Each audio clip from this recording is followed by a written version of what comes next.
Welcome to Come and See, your podcast for finding truth in a world of chaos. Brought to you by All for Jesus Living Waters Ministry. With host and founder Richard Case and co-host and retreat leader Kathy Ricconi. Today is our special guest day, where we will hear from a friend of the ministry who will share their insight and stories on truth in this chaotic world.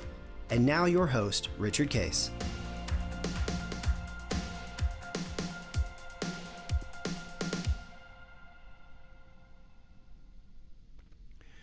Well, good morning, Kathy and everybody, and Morgan. Good morning. This is Guest Thursday, and we're very excited to actually have somebody that you've known, you said, a long time. So maybe, Yes. Kathy, you might want to introduce Morgan. I think you live in Florida, right, Morgan? I do. I live in Florida now. Yep. What town do you live in? Where do you live? So I actually live in Titusville, Florida. Down here in Brevard County, or the Space Coast. So right where Kennedy Space Center is where I'm at. Oh yeah, great. Have you ever seen or heard a missile go or a rocket go off there? Oh yeah, we've seen so many of them. And the I bet sonic Malachi boom. loves those, right? Oh my goodness, he does. And the noise, because we're so close, so it gets so loud. Like the boom that comes after, like the house kind of shakes a little bit. And the first time that we experienced it, when our windows kind of shook, we were all like, "What the heck is happening?" But then everyone was like, "Oh, did you see the rocket?" We're like, "That's what that was." Yeah. We can feel it every time. But My it's grandmother, super cool. lived. They had a home in Melbourne, Florida, on the right on the ocean. That's beautiful. Yeah, so we visited them. When I'm a kid down there, and because we were from Midwest, and I can remember the NASA, space center being built. She actually moved out of there before they actually shut off rockets, but I can remember it being built, and That's so cool. it's kind of funny. It's Well, so anyway, cool. Kathy, why don't you introduce Morgan, because you have a long history with her, and then we can Yes. ask her to share a story. I am so excited. So excited that God has brought Morgan on this podcast. I think her story that she's going to share today is just going to be such an encouragement and inspiration to so many people. But I have had the privilege of knowing Morgan. I was just trying to do the mental math. I think it's got to be 10 to 11 years now, which puts her in middle school, by the way, when I got to know her. When she lived in New Hampshire, and we have journeyed through a lot together. Some sweet things, everything from starting out. I remember doing kid stuff productions and choreographing dances and singing together for kids stuff, and all kinds of different things at the church. And so I've had the privilege of watching her grow in her faith, and just the different things that have gone on, and even she's the most accident prone person you've ever met. I mean, my pool had more Morgan blood on it probably than anybody else who was around. Yeah. She Always could find Band-Aid. anything to be injured on. A lot of funny stories, a lot of good history, but really just some sweet God times. So you said, "Uh-oh, Morgan's coming over. Get the Band-Aids ready," right? Oh yeah. Oh, I mean, I'm not even exaggerating. Yeah. Oh, that's great. It was a pretty normal thing. Well, Morgan, maybe to start, tell us, how did you come to know Christ in your life? So in my younger years of my life, I grew up in a very solid Christian family. I was very, very blessed with that. I grew up in a great church, and we got up on Sunday mornings and we went to church. That's what we did. It wasn't optional, but it wasn't forced. We just kind of loved going. And I had a great mother who loved Jesus and made following him fun. But then in my middle school years, my parents separated. So then that was a very hard transition for me. My mom was in an abusive marriage for years. And when God finally gave her the okay to go, she did. And in those moments, looking at it now, we really got to watch God show off in our lives. from just our house and our livelihood to dinner at night, and really in incredible ways. Later, fast forward a little bit, I was still involved in church. I'm in the music ministry. I always have been. I love singing. Beautiful voice. Thank you. I love singing. God has definitely blessed me with a gift of a voice. And had you already moved to Florida then? No, I actually just recently moved to Florida, okay. Just over 2 years ago. So, yeah, I was heavily involved in church, got baptized when I was young, saved when I was young. 12, I was baptized, I remember, with my sister, who was also my best friend growing up. And I knew God, I knew Jesus, I knew the stories, I knew the answers. I was really good at smiling and telling the Christianese response of things. But pretty much middle school and high school, I was trying to balance this double life of being in the world, but also being in a relationship with God. And so I struggled with that for those years. My senior year of high school, a couple of weeks before graduating, God blessed me with my Malachi. I found out I was pregnant, and that year was a distant year for me with my relationship with Christ. I wanted control, and I wanted to do things my way because I didn't think that God's way was going to cut it, which is so silly. But looking back now, he knew exactly what I needed. And a couple weeks after my son was born, I was back home, and God had brought my heart back to him and used whatever means he needed to get me back there. And from there, it was really just, where my foundation and my life really turned for my walk with the Lord. I didn't want it to be limited to church on Sunday. I wanted my life to be about Christ. Mm-hmm. And that's where I really started being involved in more than just ministry, but making it my life, making it my everyday, understanding and getting knowledge, getting those, the tools and to be able to do that, but also to teach and be able to do that. So definitely not perfect by any means. Made many mistakes after that, many big mistakes, loud mistakes.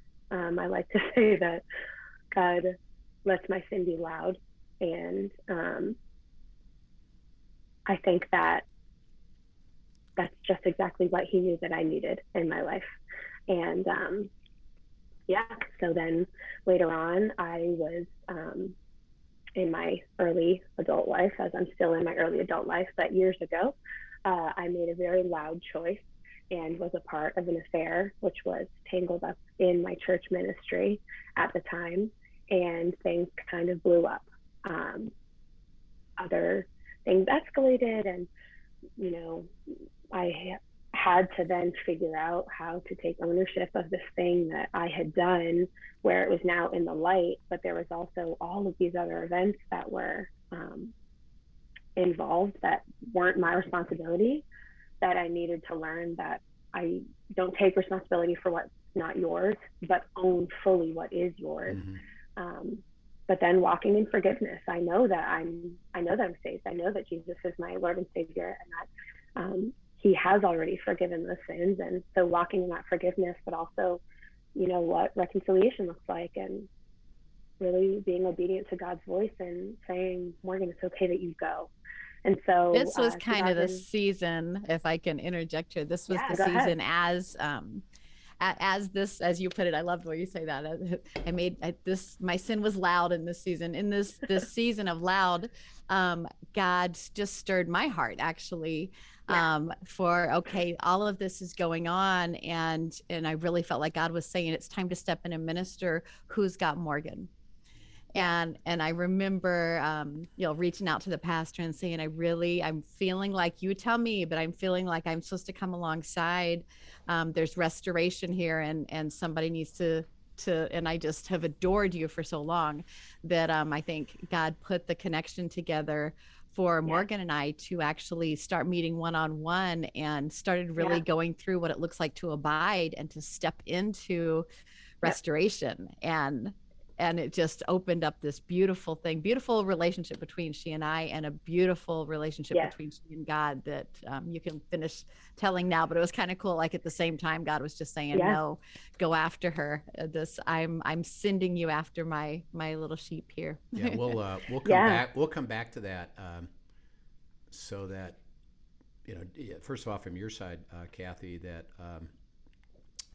when God gives an instruction like that, you understood something. So it's not to, go make sure that Kathy, solve all of her problems. And we'll come back to that. Yeah. So we'll kind of maybe backtrack to that point and talk a little bit about that process of how that works, and then forgiveness and like you said, restoration. So that'll be something to really pursue. But anything else you want to share about Morgan, about the process? Keep going with that, Morgan. Sorry. Yeah, no, that's okay. So we kind of had this intense discipleship that really allowed me to hone into God's voice versus other voices, and circling it back to truth. And so with that, we made a decision to move to Florida in October of 2019. When you say we, by the way, who is that we? We is myself, my son Malachi, my mom, her best friend Tay, who her family has become my family. They've been more a part of our life than more than half of my life now. But she's just family. It's easier to just say that she's our aunt. And my brother, and we moved to Florida. Oh, great. And so you're, how old is your son, Malachi, now? Malachi just turned 6. Yeah, last week he just turned 6. So is wild. Is he going to school? He is. He's in school right now. He's in kindergarten. Cool. And he's brilliant. He is brilliant. Absolutely brilliant. He is 6 going on 16. But he speaks like he's from Southie, like Boston, Southie. And so so he says, "Park the car too far." He says, "I want to park the car too far." Yes. Our executive pastor at our church says that he's the godfather of the kids ministry. He is headstrong and passionate, and has the strongest will a lot of the time, and discipline. To be honest, I'm like trying to convince myself that my will is stronger than his. I'm like, Lord, you did this for a reason. But he is absolutely beautiful, and I had the honor, I'm gonna start crying, the honor and privilege of being there with him 2 weeks ago while he accepted Christ. We were laying in bed and prayed through it, and as he accepted Jesus as his Lord and Savior. So so cool. As insanely headstrong as he is, the Lord has had him every moment. That's beautiful. Does he enjoy Florida? Oh my goodness, yeah, he loves it. We're beach bodies, so I love the heat. I don't miss the cold. I don't miss the snow. And so any chance that we get, we're on the beach, we're outside, we're playing, and he's full energy. So anytime that we can, that's what we're doing. We're soaking up the sunshine. Nice. Well, that's beautiful. Well, that's exciting that he came to know Christ already, and that'll be fun to see. You teach him what it means to walk with God. That'll be fun. We've taught our grandkids from little age when they became Christians, and they all understand what about abiding looks like, and hearing from God, and journaling, and making God's decisions, and it's kind of fun to see. So, by the way, no age is too young to start them to learn that. And by the way, they generally have kind of a purity. If you can have them start young, because they don't have a lot of baggage of things that can't be done. They just receive it. They just receive it and live it out. Like, oh, okay. Well, let's go back to Kathy. First of all, you said you were given kind of an assignment from God, and you said go after it. Define that so that you can help people understand.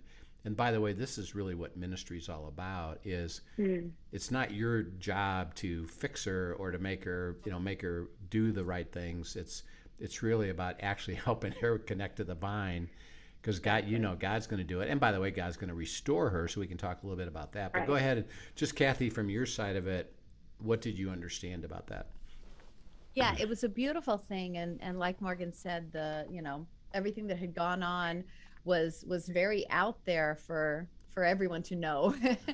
And in my abide time, God honestly broke my heart over it. Mm-hmm. And I was close with the associate pastor, and so just sent him a text and said, "Hey, God is really stirring in my heart that there is some restoration, and is anybody coming alongside Morgan and just walking her back to Jesus and shoring her up, because I had enough relationship with her to know, probably one of the blessings that God gave me, probably from knowing her for so long, is that I could see things in her, a future God had for her that she couldn't see herself. Yeah. And that was probably the big thing. And is God's like, just go show her, remind her, bring her to my feet, because you see what I have for her and she needs to see it clearly. Just bring her back to me and we'll go. And so that was really the start. And so I had reached out to the pastor, and he said, yeah, absolutely. I confirmed that. And so then I think I actually reached out to your mom first and made sure she was okay. Yeah. With all of the Yeah. above. And then because she and I were all so close, and then reached out to Morgan, and Morgan had such a soft heart. You were so soft-hearted to God in that moment, and I think he had stripped her away to such an authentic place.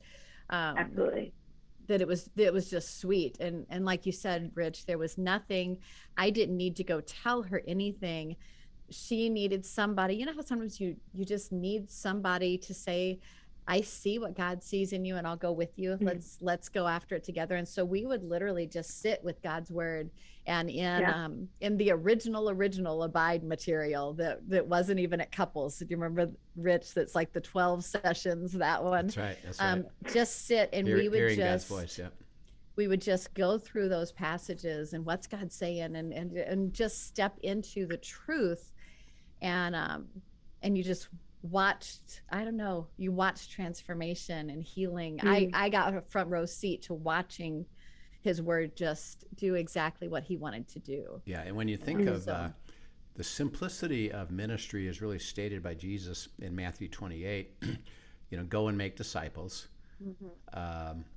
And what it means is go connect them.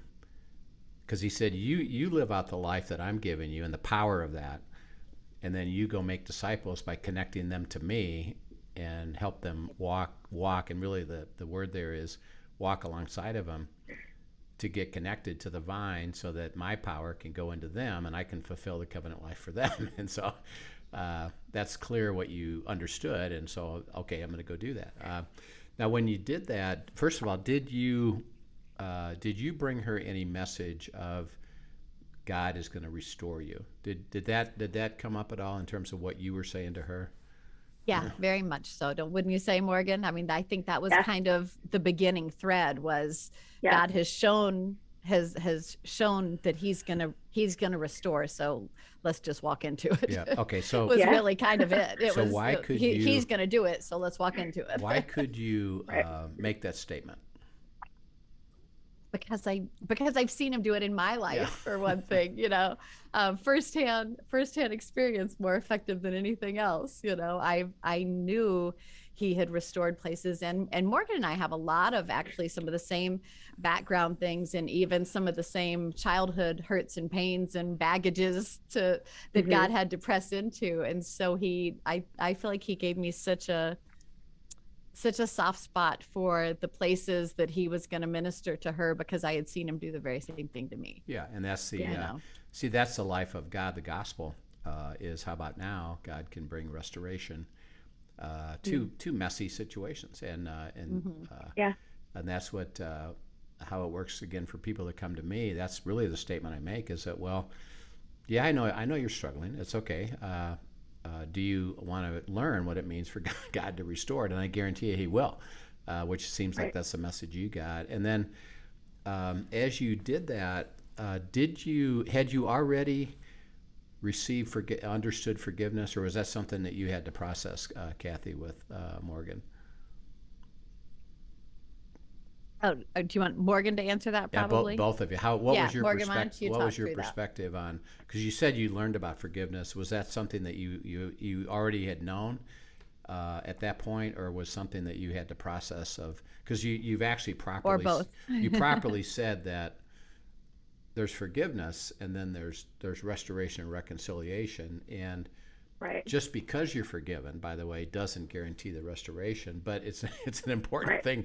In order for you to go right. the restoration, God says, well, you gotta receive what I've already done, and let's let it go and let's go. So could right. you talk a little bit about your experience with just forgiveness to start with? Sure. So yes and no. To answer you plainly, I had been through before that many seasons of needing to forgive other people. So God had walked me through that, and that 70 times 7, right?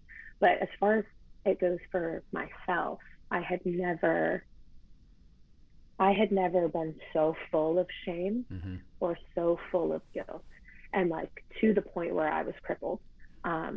Couldn't look at myself in the mirror, was losing weight, just like and it was all self-inflicted. So for me, it was like kind of the wallowing in self-pity of like, well, I deserve this. Like I deserve to not be able to go back to my church. I deserve to not have my friends. I deserve to whatever, because I knew what was my part. But I was taking too much ownership of it. Yeah. And in that, Kathy really helped me. So you were beating yourself up absolutely every day with this what's called self-talk. Yes. You deserve it, and by the way, you are this way, right. And there's nowhere to right. go with that, and you just kept yeah spiraled. Yeah. Okay. Yes. So. and really claiming that as my identity. So yes. It was more than just saying it's me. It became me, and that's what I felt I was. Yeah. That was where my worth went to. That was where my value was found in. And so Kathy really helped pull my perspective out of that. And one of the things actually that she said that really stuck with me, that led, I think, to the biggest part of forgiveness for myself is, every time that I take ownership of that, I'm telling Jesus that what he did on the cross for me wasn't enough. And for me, that's something that I still go back to today, because that wasn't meant to hurt me. That was the most loving thing that she could have ever said to me, because I know what Jesus did. And I read it in the Bible over and over and over again. And I had seen, from a young age, right, to then becoming more graphic and knowing that, okay, this is what Jesus did. So who am I to say that it wasn't enough for me? And so that was really where it really just pricked my heart to saying, like, Morgan, stop. Like, there's one thing to take the ownership of mistakes, to take the ownership of my actions, but then there's another to let it define who I am. But God says different. And so walking in that forgiveness and really understanding that was where my heart changed. That was where my perspective was shifted. Was, okay, God, I know that you sent Jesus to forgive me. He is in my heart. Your spirit is in me. And so, like, please forgive me. And I did. I had to write out this list of all of those things. And one by one, I went through and was like, Lord, please forgive me for this. Please forgive me for this.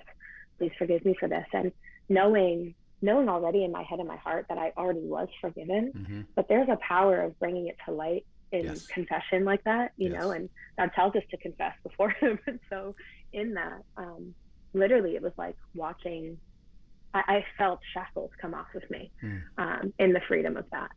What did, ultimately then, what did you learn about forgiveness for you personally? What did you learn? What was true? What became true for you about forgiveness? There's nothing that I could do. There's nothing that I could do to pull me away from my relationship with Jesus. Nothing. And what did he show you about all the mistakes? You said you made a lot of mistakes, and by the way, that's all of us. What did he say about those? That they're just that. They're just mistakes. They're just moments. But then more than that, in that moment, that's what they were. But then as I continued to grow with the Lord and where I'm at now in my life, I'm a ministry. I'm a part of a church plant called The Rock in Titusville, Florida. It's actually in Scottsmore, Florida. But I'm a worship leader. I'm a women's ministry leader, and I just started a homeless ministry as well. And it's my testimony. It's become something that is not mine, but it's God's, and that I can use that to share. Much like Kathy was saying before, we have very similar moments in our life that she was able to connect with me in a very intimate way that helped walk me through that season of my life. And so for me, like, affairs are messy. People don't talk about that, especially women, and especially knowing that I had been walking with Jesus and knowing that I was involved heavily in my church and I was in ministry. And, having a baby before high school ended, and getting pregnant, and premarital sex, and still not being married, and things like that. Those are things that are messy and loud and that people don't like to talk about. But God says different, and God chose messy people to bring him glory. Yes. And ultimately, that's what I get to do with my story. Yeah. So those mistakes then transformed into something that God made beautiful. And that's what I get to share. Did you have a moment, or at least did you grow into the understanding when you let yourself off the hook? When did that occur, do you think, in the process? I think really in that moment of forgiveness and asking Lord for that forgiveness, that was where it really came off. That's where the burden didn't become mine anymore. Okay. Because Jesus had taken it. Yeah. He had already done it with the cross. And for me, when I was confessing that, and I had made my apologies to the people that I knew that I directly hurt, then that's where it was. And knowing that that's forgiveness, when you kind of stepped into that. What about now? Yeah. Okay. Yeah, exactly. Exactly. I Exactly. saw a pivot in her in that when she embraced, I'm stepping into his forgiveness, and it's time for reconciliation. What about now? Yeah. Yeah. Right. And so, Kathy, where do we go? When you say that, because that's the gospel, it's the beautiful life of Christ, that yes, you make mistakes. There's consequences to those, and and you're heavy-hearted. And he says, well, come to me, because there is no condemnation as you walk with me. Receive it. And his question then, which you just said, Kathy, maybe you could help explain that, as you use the term, what about now? What does that mean? Kathy, I'd like you to explain that a little bit, and then we'll talk about the what about now as you went to the restoration and the abiding process. So go ahead and talk about that briefly. So it's really all about, the cross was enough. Yeah. And so when we step fully, with a repentant heart, come back and ask his forgiveness, he is not sitting there waiting to berate us and remind us over and over again what all we did. It is done. And his question is, okay, what about now? And my question to him, what about now? What do we do now? And he's ready to step us forward. And I think so often, in fact, I was just meeting with somebody the other day, and God had just really, one of those light bulb moments went off, and just tears were flowing and all kinds of things. And the person was like, I'm like, so, what about now? What do you think? Well, I think, now it's really, I've just got to spend some time in repentance and surrender. I'm like, whoa. Repentance is what we just did. It's what about now? We're stepping into, what does he want to do to restoration? Now we're done with that. You don't stay sitting in this tear yourself up place. That's not what he died for. Yeah. Right. Yeah. And that's the process that you've experienced, and we'll get into this next phase of it. But in order to go forward, he says you have to understand, well, I've forgiven you, which then now they're gone. You got to let yourself off the hook, and I can't afford to have you spend any more energy on what you did, because life is now forward. Right. That's and the I've got beauty of the gospel. I want you to walk with me, to allow me now to restore the things that even you contributed to. But again, from this point forward, see, God says none of that really matters. It's, are you willing to go with me now? Let me restore it. So that's that's when you say now forward or what about now, that's really what it's all about. And it sounds like you came to that place where you received that and said, okay, I've let myself off the hook. You've forgiven me. I can move forward. Talk now about the restoration process of what role did abiding play in that? How did that come about that you could be restored from all that to where you are today with enjoying life, enjoying your son, enjoying giving it away? Well, that's quite a bit different than what was like a few years ago. So how did all that happen? Honestly, it happened just really simply being in the Word, and learning. And so we spent a lot of time, Kathy and I spent a lot of time with the Bible open and with a notebook, and okay, here we go. And a lot of the tools that Kathy gave me, truly, I think that I use every single day now. And, understanding in the original language what God says and what does he mean, and just simply going to, all right, well, what does God say in every little thing? Like, there's nothing that's too small. There's nothing that's too big. God's not a God of confusion. He's plain, and he is there. He puts it in words for us, literally, so that we can understand to the best of our human ability. And so that's where it started, was there, and asking God, okay, what's next, and where do we go?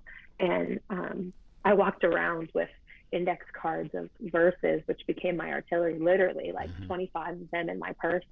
That was something God really had directed you. That was like, it was an arsenal for you because of the way the enemy wanted to play and attack still in that moment. Yeah. Yeah. And every time there was something that bit of, you're not worth it, or disgusting, or whatever those words were. Like, truly, it was like something, like, charm is deceitful and beauty is passing, but a woman who fears the Lord will be praised. And like, those were the things, is any time that there was something, God had given me a verse. Okay, God, where do you want me to go? Well, walk here. This is what I'm telling you. This is where my voice is. And then even in any time it was like, okay, well, like, this is hard. Like, yeah, of course it's going to be hard, Morgan. Just super simply just getting back in the Word and stripping it to nothing. I think that for me, church in my relationship with God was a lot of bells and whistles, and it was, performance and being that picture perfect. I think that I had suffered a lot from expectations of other people for me, and God had other plans for what my picture would look like, and I wouldn't have it any other way. But I think truly that freedom came in knowing who I am. And so the Word told me, you are chosen, you're clean, and all you have to do is walk with me. That's your job. Your job is to not be the one who grows fruit. Your job is not the one to take it away. Your job is simply to abide in me, be obedient, and continue to do it over and over again. And when I let all of those other things that were clouding that, when I let them all go and just simply chose to walk in that, then I watched God move. And I just watched him do it in my life. Yeah. What does I got a front row seat. describe as you talk about abiding in the Word, and I believe you're a journaler. So describe that. How does that work specifically for you? And do you have any examples of even anything recent that you may be receiving that could help the audience understand because one of the big questions is, how does that work in the word itself? And so to get live examples is really helpful. So what does that look like for you? Yeah. So for me, I typically spend my time with the Lord at night, which is kind of the opposite, I think, of a lot of people. But that is when I can have stillness. That is in my life where my son is asleep. I'm not getting ready for work. I am there cognitively. And so I open up my notebook, I have my Bible out, and a lot of what I'm doing right now is it kind of depends on what I'm aiming for. As I said earlier, I'm a women's group leader, and we've been walking through this new year on really teaching how to abide with the Lord. And so I actually got the privilege of sitting in with my mom, who's the women's ministry leader at my church. Yeah, she walked through the Abide study again with all of the women. And then, God had me hanging out in Galatians for 6 months last year. And for me, I was like, okay, Lord, this is where we're going to stay. But that's where we stayed. When you say that, hanging out for 6 months, what does that mean? You hung out for 6 months, and how did that look? And what was it? What's the reason that you stayed there until you were released from that?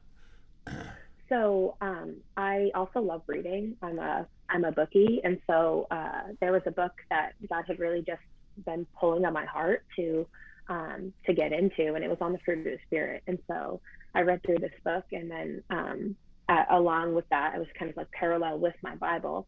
But then I got to the end of the book, and I got to the end of Galatians in that time, and God just simply said, I was praying, okay, Lord, like, where do you want me to go next? And he said, start over. And so I said, okay. And so without the book, I went back and I started again. And what I did is I moved just slowly. And really before I got into the Word, I asked, in my journaling, what I do is I just kind of like date and then write out a prayer. And in that, I ask God for understanding and for wisdom as I'm going through this, that his word is made clear to me, that if there's something that I don't understand, that he will prick my heart to stop and to stay and to meditate. And so to try and not control it, but really have the Lord dictate how much, how little, where I go, where I stop. And I write down questions. So I have my Bible, and then I have my notebook, and I'll go, and sometimes God's clear and where he wants me to stop, and it's a couple verses, and I just start going and really just start writing. And what I do is I just empty my thoughts on paper, and God brings it back. Sometimes there are trends, and sometimes he brings me back to the same word that I read 15 times over again. And, okay, so then I'm going into the original. What is this word, and where does it come from, and what does it mean, and where else is it in the Bible, and cross-referencing, where is this found, and really understanding, what did God mean when he said this, when he spoke this, when he gave it to Paul or David or whoever it was in the Bible. What were they doing? What was their trial? Where were they? Were they rejoicing? So just all of those things. And I think simply what it comes down to is taking the time. And then sometimes the next day would be picking up right where I left off. And next thing I know, I'm spending 2 weeks on 3 verses. Right, that's right. Yeah. And but you're enjoying it as you go, right? I am. That's one of the beauties. And really just getting this knowledge of what God is saying and who he is and how beautiful it is and what does that mean for me. Yes. And that's really what it is. And simply asking those questions. And so sorry for the dog. Yeah. And as you said a couple things there. Well, where do I go now? You finish the book, and he says, well, start over. So you've learned to hear his voice. Yes. Ask the question, and he says, well, it's a legitimate question. Hey, honey, I'd like you to start over. Which you easily received it. So it wasn't like, well, did I hear right? What about, I'd like to go somewhere else. It's like, oh, okay, well, I would do that. So it sounds like, Kathy, one of the things that as you were working with her to abide, it was through that process, you will hear God's voice. Really. And you do, and that's beautiful. So what a great thing. And that's how beautiful and simple really it is that, and you said it, there's nothing too small, nothing too big. What do you got to say about this, including abiding? And Kathy and I have talked about this, that abiding is in a theme that you're going to be in for a while, and then there's questions that you have about God's will, which is also going to be speaking to you. So you said you spent 6 months in the theme of Galatians, and you stayed with it until you understood what God was doing and what it meant to you. you don't have to go into everything you learned, but what was something out of Galatians that you said, well, this is for me, and I've now experienced this? Is there anything you can share about that? Yeah. I mean, I think what's really cool about that time that I did spend with the Lord in Galatians is he had me in Galatians and John 15 pretty much right in there. And, that's just who God is. But I think what's beautiful about that is when, you read in John 15 about, our job simply just staying connected to the vine, right? And but then what does that mean? And being people who love to control things and love to control, well, I can, do this with this and this with this. But God says, okay, that's not you. That's not your job. And so the same thing with the fruit of the Spirit is, God's the one that does it. He's the one that grows the fruit. And so really, I think within that time, recognizing all of the areas in my life that I had not given God the reins to yet, that he was saying, let me do this. Like I spoke light into existence. I breathed human life. I can handle this, yeah. Yeah. And so for me, it was like this beautiful, like, okay, God, yes. Like these moments of areas that I didn't even know. So he was just like gently exposing to me in this, Morgan, just let me have this and watch what I do. And I will grow it. And in my time, it will be the best. And, really just walking in that life, abundance with him, and truly just experiencing this intimacy with him that I had never really experienced to that depth of, okay, Lord, walking to work, what do you have for me here today? And just in these like little things of just showing me this life with him that is ongoing, and this conversation that just continually happens with him. And definitely that, but then also in that is, we do have responsibility. There is an obedience in there. So yes, God is the one that says, I'm going to grow. I'll be the one that takes things out. Let me do all of those things. But then what is my job? And my job is to cultivate my soil to let him continue to do it. And so what does that look like? And how do I practically cultivate friendships and life? Do I speak life? Am I not? Am I being an encouragement? Am I, in a position of leadership, are people following me? When I give counsel, what does that look like? Who am I pointing them to? Is it me and my flesh fruit, which is just ugly and disgusting and raw? Or is it God's fruit, which is eternal and life-giving? And so it was a lot of that, and just heart posture and shifting my perspective and really just letting him be, my El Shaddai, all-sufficient God in my life, and just watching and not keeping it to myself, but also being able to teach in the same respect. Right. So that I think is what's so beautiful, is as I'm also teaching this and get to say, guys, I'm in my skin and I'm doing this with you. Let's walk in it together, and truly being able to be with these other women who also experienced and walked in the same things in their own life. So I think those are the biggest things that God really did in that time. And it's amazing. And as he's fulfilling his promises, you said that one of our processes is to receive an instruction and then be obedient to that. Is there anything that comes to mind in the last 6 months, a year or so, that you can say, yeah, he asked me to be obedient to this particular thing? Could you have anything that you could share with how that worked? Yeah, I mean, even just with the women's ministry. So my mom is the women's ministry leader at our church, and she started this group like Tuesday nights, and she was doing it, and she knew that God wanted her to start it. And as soon as she started it, and as soon as we got into it, I knew that God wanted me to take it. And I was like, I don't know about that. Yeah, but I don't know if I'm old enough, if I'm wise enough, if I have enough knowledge, and truthfully, I'm one of the youngest women that's in there. And so for me, I was looking at what was around me and saying, God, this is kind of scary. And what if they think? And that was where I was stuck in the what if they think. And so months had just passed, and we got home, and my mom had come up in conversation, and she said, I want to start training you up to do it.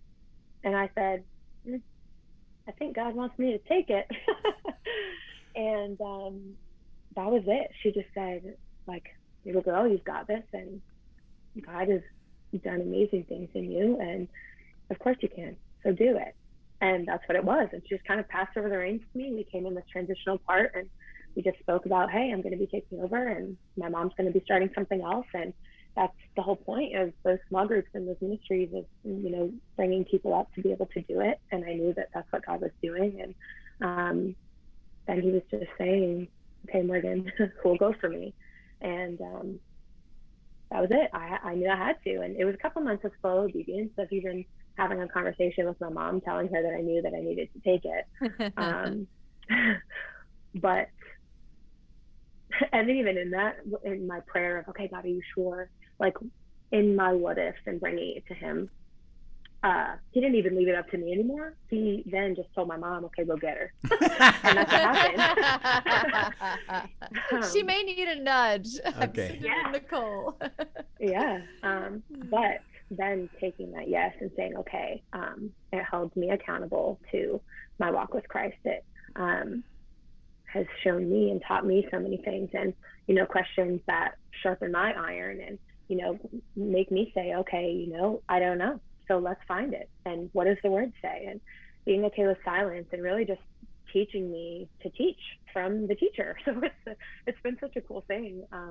But truly just watching God work has been amazing, and honestly very humbling. And yeah. And that's going to be fun. We'll have you back, and as you're giving it away, the one thing, Kathy knows this, I know this, as we give it away, by the way, what you're learning and sharing and bringing people, not to yourself, but to Christ through the vine, is you'll get reinforced, like you just said. You'll actually keep getting reinforced, which is why Kathy and I never get tired of doing abiding retreats, because it reinforces the truth that we say, and God asks you and ask us, well, are you still enjoying this? And yeah, we are. And so it'll get deeper with you to build the library of beautiful life of Christ as you develop more and more and more, and he fulfills your future life. And and the neat thing is, Kathy, when you came to her, you said, covenant, God's going to bless you and restore you. I believe it. Are you willing to go? And she said, yeah, I'm willing to go. Well, you've shared how beautiful that is, and your life today is restored, and you're experiencing life, and all that you're doing to receive and give it away, the covenant, and it'll really be fun. We'll have her back, Kathy, and have her share what happened from here. Yeah, that'd be great. In your life, of what did it mean to give it away, particularly about what did it look like to give it away, what happened, what did you experience, and then how are you still enjoying it? That'll be the question that we're going to ask you, and pray that you do. So thank you so much for sharing, Morgan. What a beautiful story, and what a beautiful you have a great way of expressing things, and so thank you. I'd like you to encourage that and keep, because you do it so beautifully, so simply, and so truthfully, and it's a gift, and we just keep developing that. It'll be fun to see. So Kathy, and Morgan, we just so excited. Thank you for sharing so much with our life. And Kathy, we have our End Times Friday tomorrow. And we continue next week with we're doing this little mini. We're actually Morgan doing a little mini abiding refresher. We call course. It a refresher. So that'll be fun. Awesome. And so we'll wish you well there in Florida with your son and your mom and your aunt, and enjoy all that. So hugs to everybody, Morgan. Thank you so much for sharing, and just for being so authentic. Yes. I know your story is one that above all exalts God. Yes. Amen. And who he is as restoration, and thanks for being you. Yeah. Thanks. Thank you guys so much for having me. Yeah, thank you. We'll see you tomorrow. Have a great day. Thank you for joining us for today's episode of Come and See, your podcast for truth in a world of chaos. Brought to you by All for Jesus Living Waters Ministry. Send us your questions and comments, and tune in tomorrow for more answers to your personal questions about living life in God's truth. Remember, God's will is best and none better. His truth brings peace in this world of chaos.